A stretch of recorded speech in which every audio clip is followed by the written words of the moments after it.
Multo sa NBA? Paano kung sabihin ko sa inyong may isang pumanaw na player ang madalas na nagmumulto sa isang NBA game? Bago yan, like and follow muna para di kanya dalawin idol. Kasabay ng pagsikat ng pinakamalaking basketball league sa mundo ang paglabas ng iba't ibang NBA video games. Isa na riyan ang NBA Jam na ni-release noong taong 1993. Pero imbis na saya ay kilabot pala ang dala ng arcade game na ito. Madalas kasing marinig na tinatawag ng laro ang apelyido ng isang pumanaw na NBA player. Tuwing naiiwang mag-isa at walang naglalaro sa game ay bigla na lang itong tatawag ng Petrovic.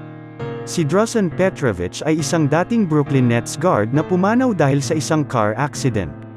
Pero buhay pa kasi siya noong gawin ang game kaya naman di siya naalis ng mga developer sa listahan ng mga players.